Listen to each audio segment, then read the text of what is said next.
Saudara-saudara sekalian, pada saat ini kita akan mempelajari pelajaran yang berjudul Tiga Malaikat versus Tiga Kata. Artinya ada pertarungan di antara pekabaran tiga malaikat sesuai dengan apa yang firman Tuhan katakan, melawan pekabaran tiga kata. Mari kita lihat apa yang dimaksudkan di dalam pelajaran kita saat ini. Di dalam tulisan Roh Nubuat kita tahu bersama, di dalam Testimoni jilid 5 halaman 98 mengatakan, bila mana engkau tidak percaya akan kesaksian Roh Nubuat, maka engkau akan hanyut dari kebenaran Alkitab.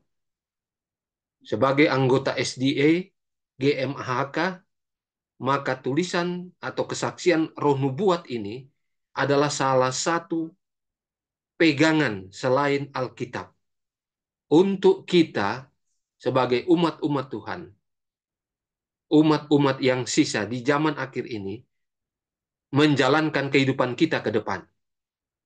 Jadi, Roh Nubuat atau kesaksian Roh Nubuat adalah salah satu dari dua otoritas yang perlu kita miliki dan kita jalankan, yaitu Alkitab dan Roh Nubuat ini. Dikatakan kalau kita tidak menggunakan, tidak percaya akan kesaksian Roh Nubuat, maka saudara dan saya yang mempelajari Alkitab, kebenaran Alkitab, saudara akan dihanyutkan. Mengapa? Karena setan juga tahu Alkitab. Setan juga tahu kebenaran firman Tuhan, walaupun dia tidak menjalankannya. Jadi, untuk mengetahui segala sepak terjang, kuasa kegelapan, segala sesuatu yang akan terjadi ke depan, maka kita perlu untuk mempelajari kesaksian Roh Nubuat ini. Kalau kita tidak mempelajarinya, dikatakan kita akan hanyut dari semua kebenaran Alkitab yang kita pelajari, yang kita sudah tahu.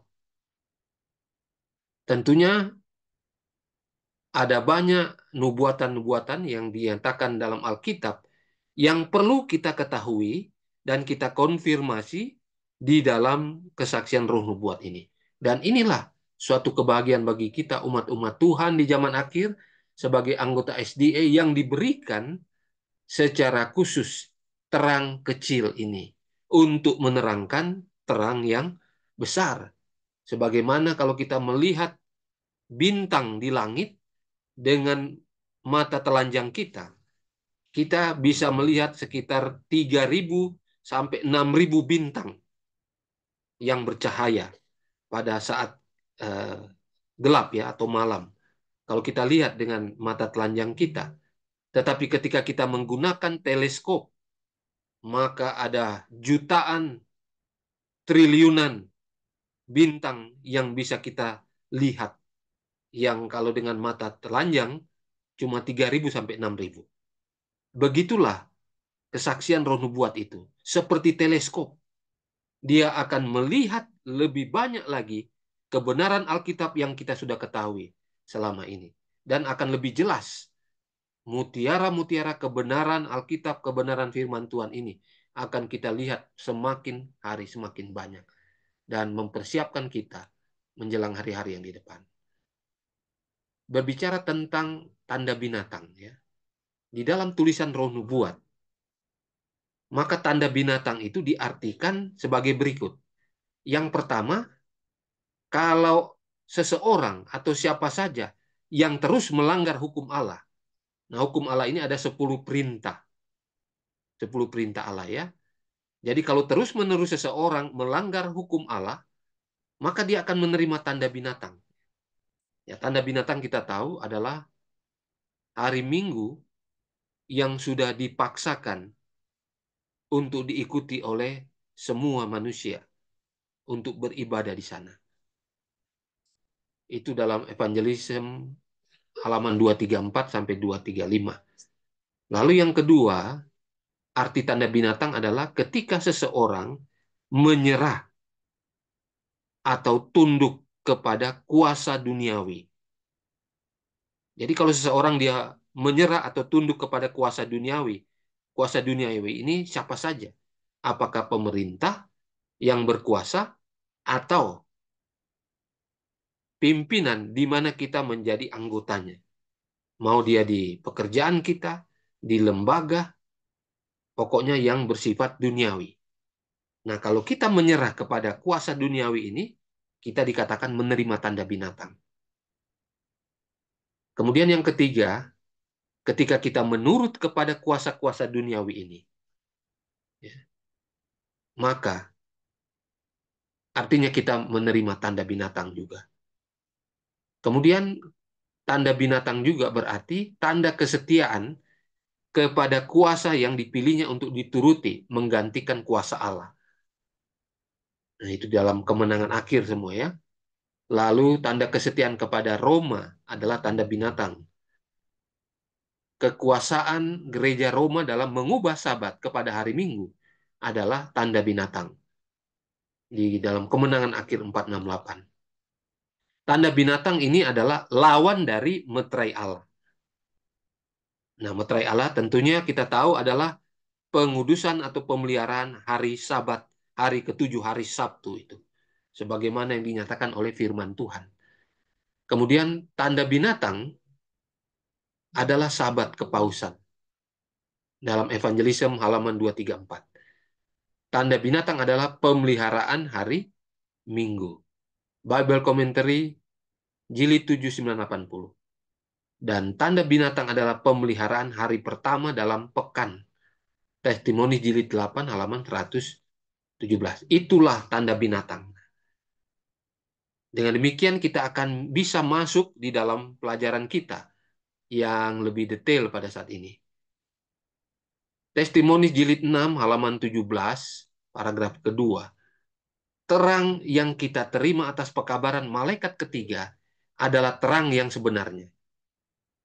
Jadi pekabaran malaikat ketiga adalah pekabaran bagi umat Tuhan, baik untuk di dalam maupun untuk keluar. Itu yang sebenarnya. Kemudian di sini disinggung tentang tanda binatang.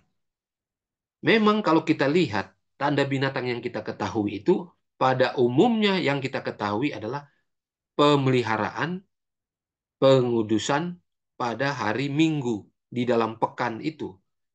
Di mana itu walaupun belum dipaksakan, kalau kita merujuk kepada kutipan-kutipan sebelumnya, maka kita sudah menerima tanda binatang semua sebenarnya ya. Tinggal momen atau waktunya pelaksanaan secara global nanti baru kita apa? Dikatakan secara sah, tetapi de facto kenyataannya kita mengarah ke sana. Nah, tanda binatang sebagaimana yang kita ketahui dikatakan belum semua yang berkaitan dengan tanda binatang ini dipahami. Dan itu tidak akan dipahami sampai nanti gulungan dibuka. Gulungan ini adalah satu peristiwa-peristiwa sejarah, ya, karena belum terjadi. Kalau sudah terjadi baru yang namanya sejarah. Nah, peristiwa-peristiwa yang akan terjadi ke depan, yang akan merujuk kepada arti dari tanda binatang itu. Jadi bukan cuma pemeliharaan hari Minggu saja, tetapi tanda binatang ini juga akan kita pahami ketika suatu peristiwa global itu dengan pertolongan Tuhan, petunjuk Roh Kudus akan diberikan keterangan yang lebih jelas lagi. Di dalam pekabaran tiga malaikat yang kita ketahui, sebenarnya inti dari tiga malaikat ini adalah hari Sabat juga. Semua tentang hari Sabat Tuhan. Tetapi kita lihat pekabaran malaikat yang pertama dalam Wahyu pasal 14 ayat yang ketujuh. Itu tentang penghakiman dan pengudusan hari Sabat. Malaikat yang pertama yang adalah pimpinan-pimpinan gereja dan semua anggota-anggota gereja SDA di dalam menyampaikan pekabaran tentang penghakiman dan hari Sabat. Ini adalah pekabaran malaikat yang pertama. Dan itu sementara berlangsung saat ini. Lalu malaikat yang kedua menyatakan kepada dunia bahwa Babel sudah rubuh.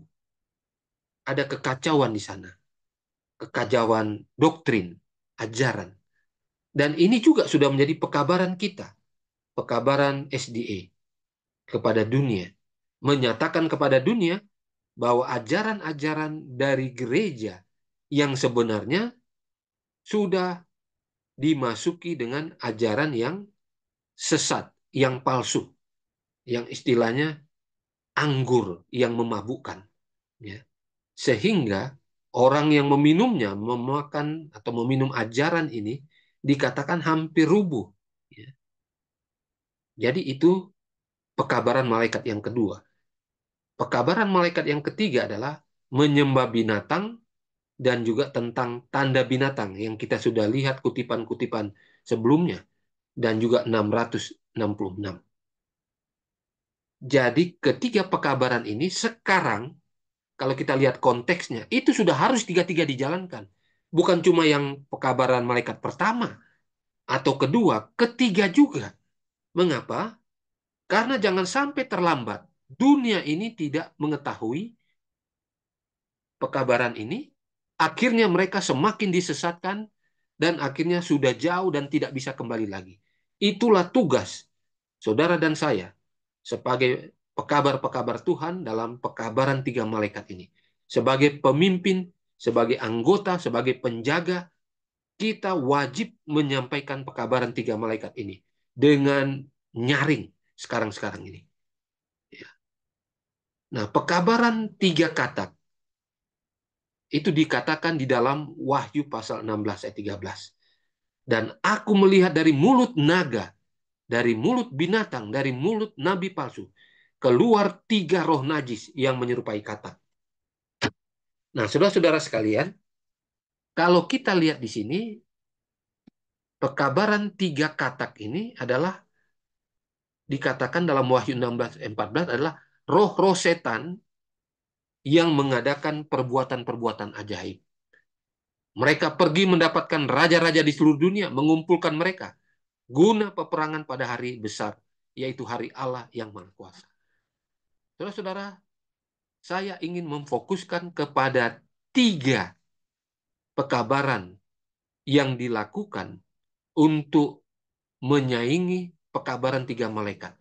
Dan itu dilakukan oleh naga, binatang, dan nabi palsu. Jadi mereka menyampaikan pekabaran tiga roh najis yang menyerupai katak. Kalau kita melihat bagaimana caranya katak, ya, katak menyerang mangsanya, dia gunakan lidah. Ya. Oleh karena itu, tiga katak, pekabaran tiga katak ini artinya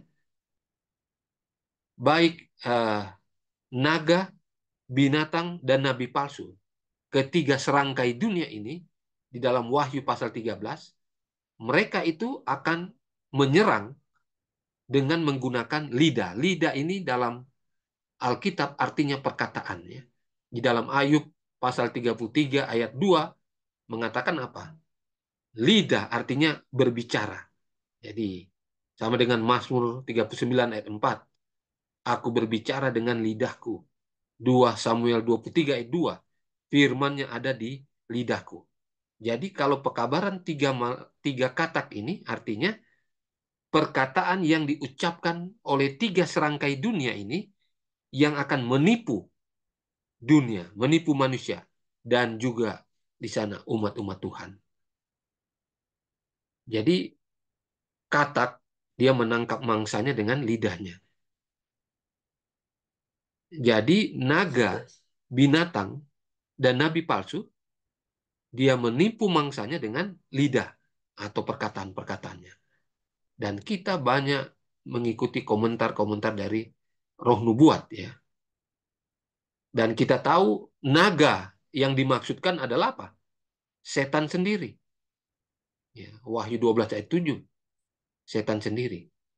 Dan naga atau dragon ini dalam Wahyu 12 ayat 9 merujuk kepada si ular tua, naga besar yang menyesatkan seluruh dunia. Itulah iblis, setan. Dan naga ini ketika dia menipu manusia dengan perkataannya, dia gunakan yang namanya spiritisme. Dan itu dia mulai pada saat nenek moyang kita, Adam dan Hawa, diciptakan pertama kali. Jadi kita tahu di dalam Kejadian pasal 3, Hawa ditipu oleh ular, di mana iblis atau setan di sana ada. Jadi dia menggunakan kalimat, sekali-kali kamu tidak akan mati. Dan inilah spiritisme yang pertama yang digunakan oleh setan lewat ular kepada manusia.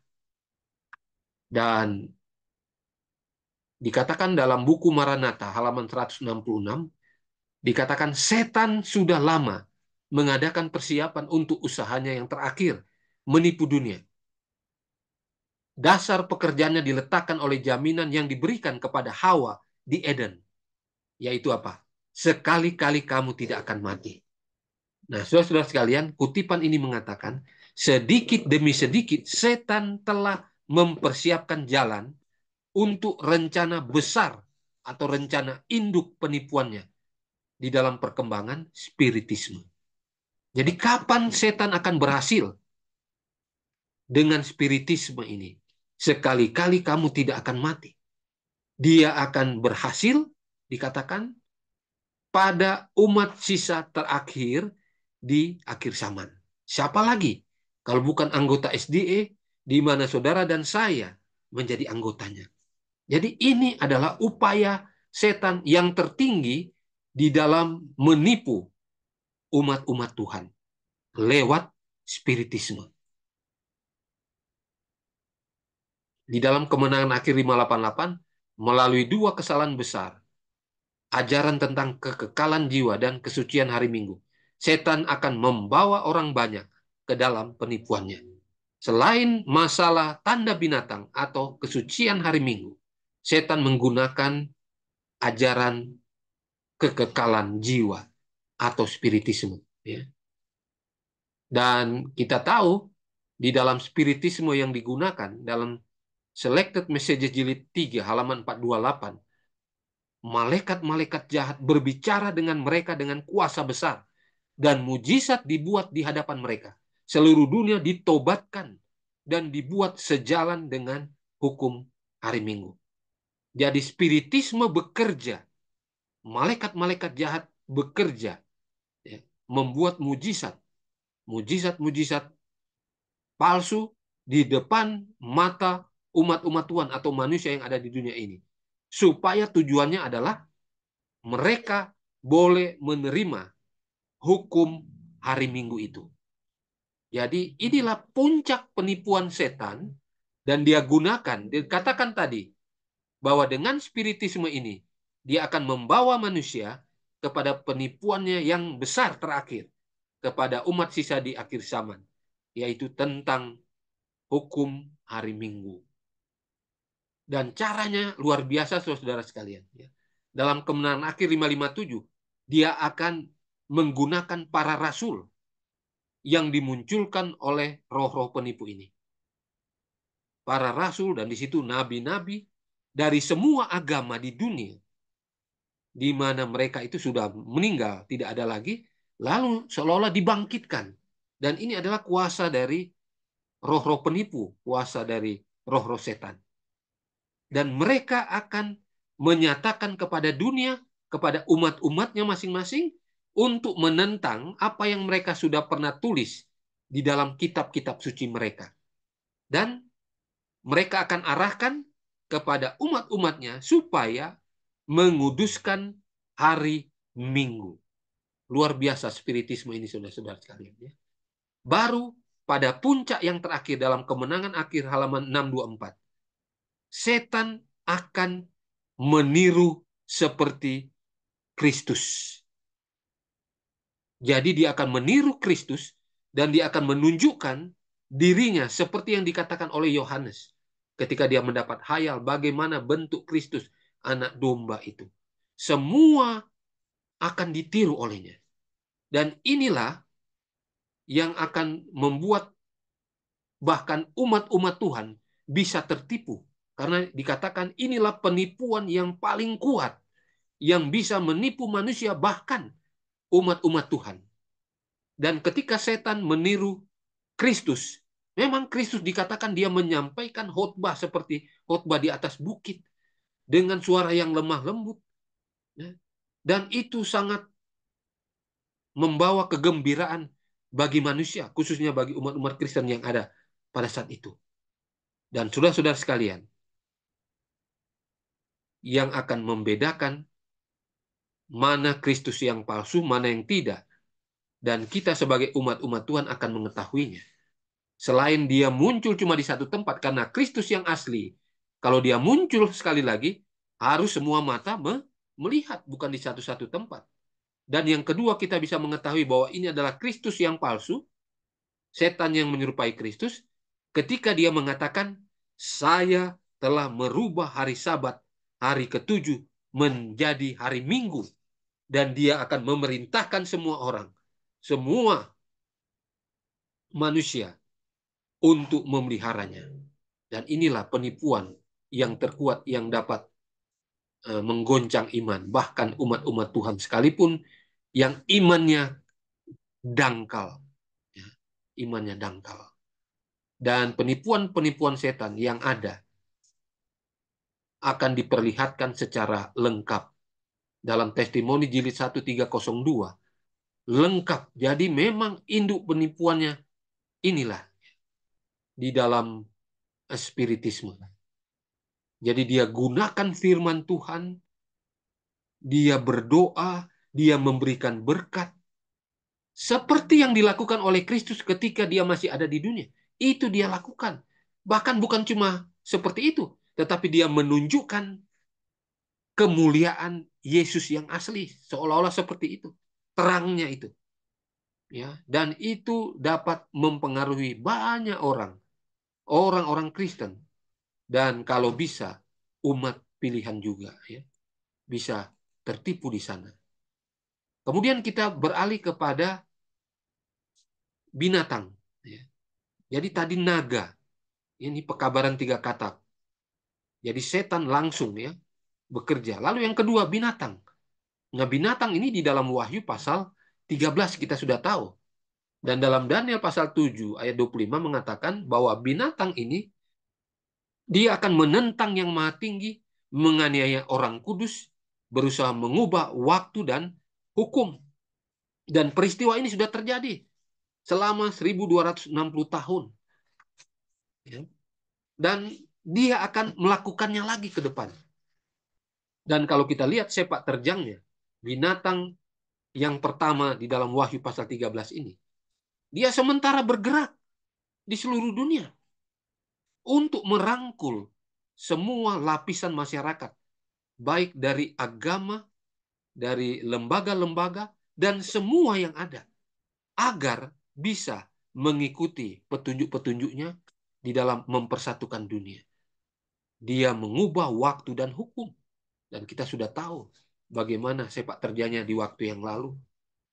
Dia akan menghujat Allah, menghujat namanya, dan kemah kediamannya. Jadi kita sudah tahu selama 1260 tahun, dia sudah lakukan itu. Dia menunjukkan dirinya bahwa dialah Tuhan di atas bumi ini. Wakil Yesus di atas bumi ini.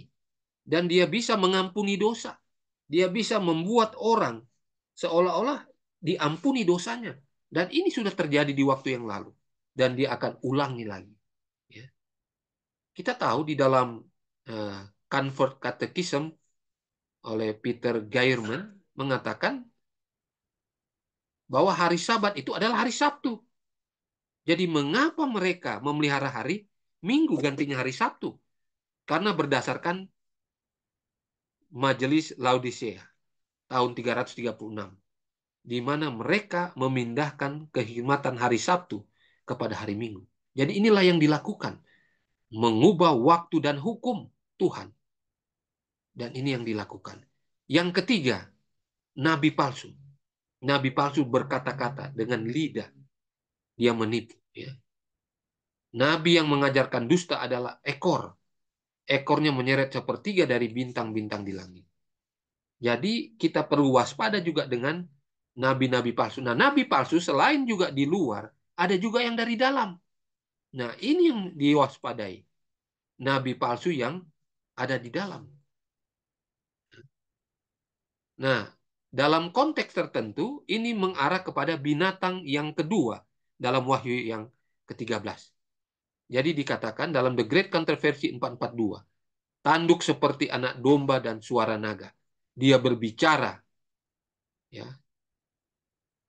Inilah otoritas legislatif dan yudikatif. Jadi binatang kedua atau Amerika Serikat, dia kalau berbicara lewat legislatif yudikatif. Dan seluruh dunia akan mengikuti. Jadi seperti anak domba, tidak berdosa, ya, lemah lembut. Tetapi ketika dia bersuara seperti naga, artinya legislatif dan juga yudikatif di negara Paman Sam ini sangat luar biasa suara mereka kalau berbicara. Dan itu didengar oleh dunia. Sehingga tidak heran menjadi negara superpower yang ada di dunia saat ini, bahkan menentukan segala kebijakan untuk negara-negara yang mencoba untuk membangkang. Kita sudah tahu. Inilah luar biasanya ya. Jadi binatang kedua ini adalah nabi palsu, Protestan murtad. Dan seluruh kuasa binatang yang pertama dilakukan oleh binatang yang kedua ini. Dia menyebabkan seluruh bumi, semua penghuni menyembah binatang pertama. Dia menyesatkan mereka yang diam di bumi dengan tanda-tanda.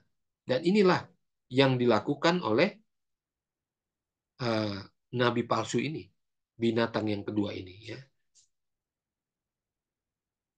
Nah, kalau kita lihat apa yang dikatakan dalam firman Tuhan, nubuatan-nubuatan yang ada, semuanya itu sudah digenapi, sementara digenapi. Dan tentunya akan digenapi dalam aplikasi yang kedua, di mana kita sementara menunggu peristiwa besar itu yang tentunya tidak lama lagi. Kalau kita perhatikan ya. Jadi ini menunjukkan bagaimana negara Amerika Serikat ini begitu hebat. Ya. Dia mempengaruhi dunia dan dari negara ini segala teknologi itu muncul, segala sesuatu baik yang direkayasa di alam semesta uh, di bumi ini, di udara, di darat, di laut ada sama mereka. Ya. Dan kita tahu sudah menjalin hubungan dari lalu-lalu dengan binatang yang pertama. Ya. Dan semuanya ada di Amerika Serikat ya. Dan kita tahu beberapa waktu yang lalu 2015 Vatikan Paus sudah diterima dengan sukacita di Kongres Amerika Serikat dan ini suatu penggenapan nubuatan yang luar biasa. Dan ketika ini bergabung binatang pertama kedua lalu bersuara di seluruh dunia, tidak ada yang bisa membangkang lagi. Negara-negara yang mencoba untuk membangkang bisa dibuat embargo ekonomi dan lain sebagainya. Dan kita lihat betapa dihormati dia di Amerika Serikat ketika dia berkunjung di kongresnya, disambut. Dan dia berdiri di mimbar, di mana mimbar ini presiden juga jarang untuk berdiri di sana. Siapapun susah untuk berdiri di sana. Tetapi binatang yang pertama ini dapat berdiri di sana. Yang sangat dihormati artinya suaranya. Ya. Jadi kita lihat bagaimana sepak terjang kuasa binatang yang pertama ini yang sangat uh, luar biasa. Nah, kalau kita lihat ya sepak terjang dari tiga katak ini yaitu naga. Nah, naga ini dia gunakan spiritisme. Ini pekabaran tiga katak. Jadi dia menggunakan malaikat-malaikat jahat lalu menyamar, menyerupai manusia, menyerupai para rasul dan menyerupai Yesus Kristus. Ini yang dilakukan oleh naga sendiri kepada manusia, kalau bisa kepada umat pilihan. Dan binatang yang pertama, dia menggunakan tiga ensiklik yang isinya ujung-ujungnya adalah apa? Bagaimana hari Minggu itu akan menjadi hari yang akan dihormati, yang akan menjadi hari penyembahan.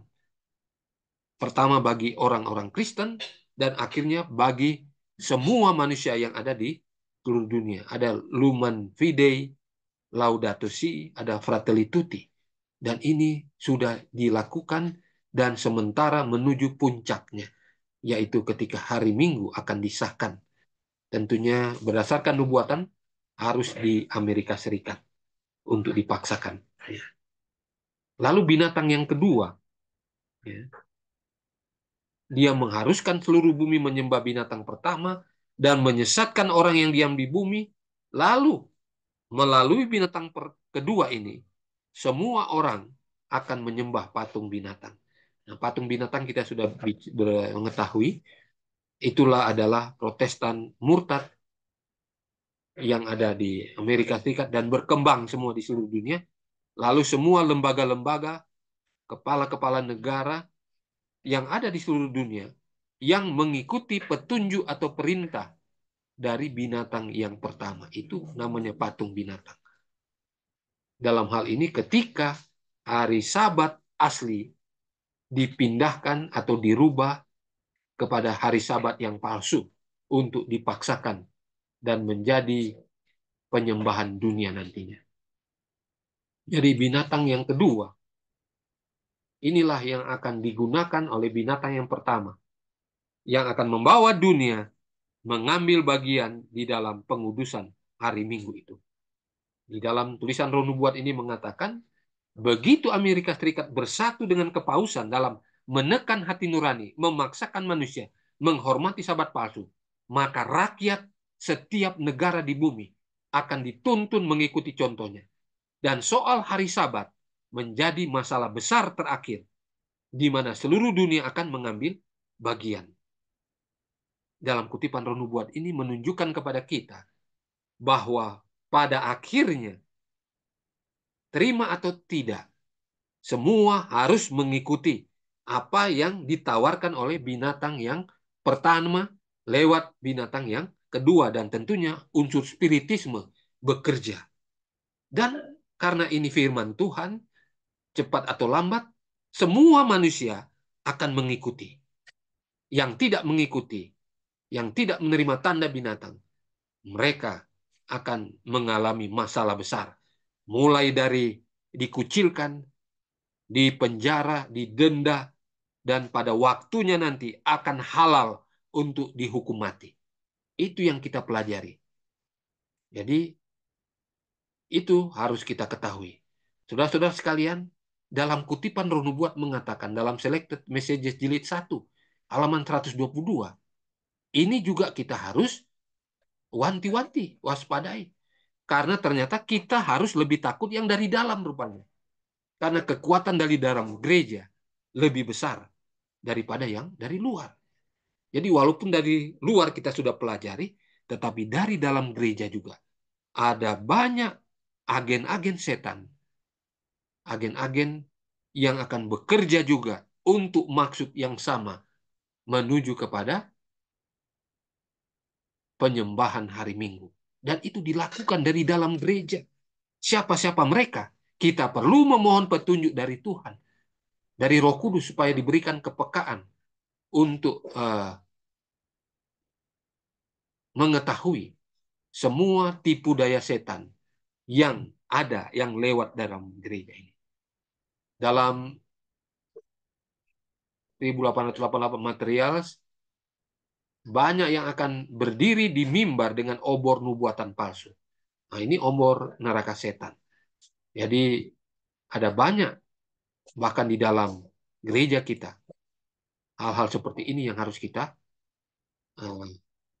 ketahui. Pekabaran-pekabaran yang menyudutkan gereja Tuhan juga, kita juga perlu ketahui semua di sana.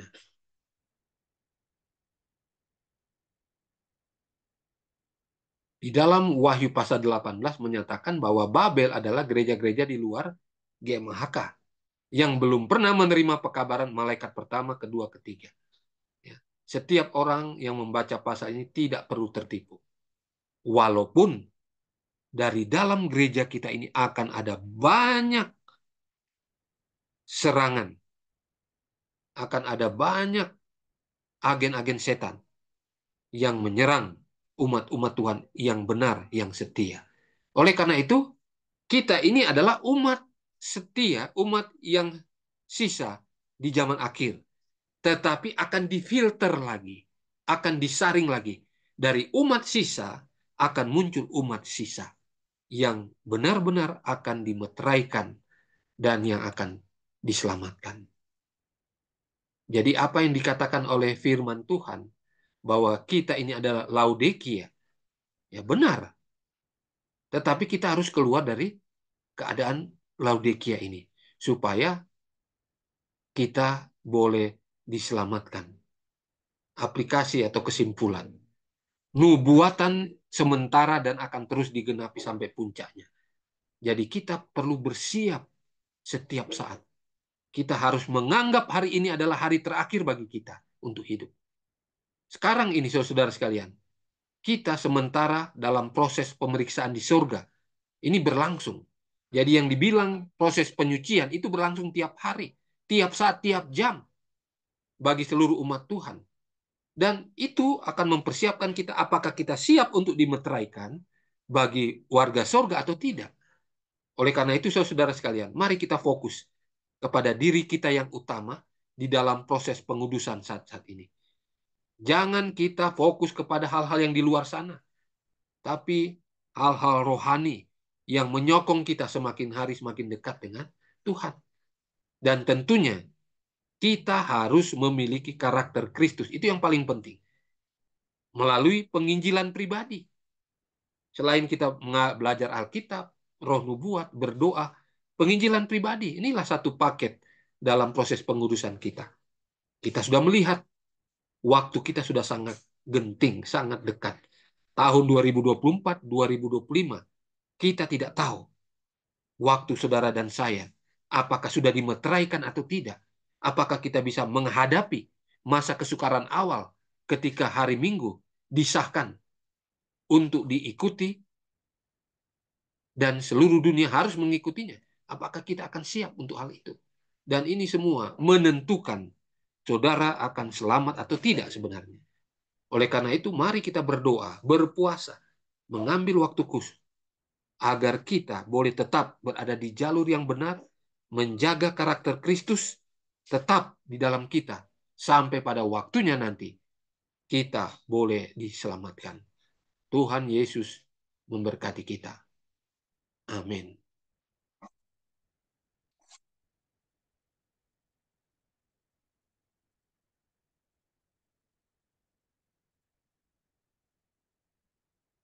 Terima kasih.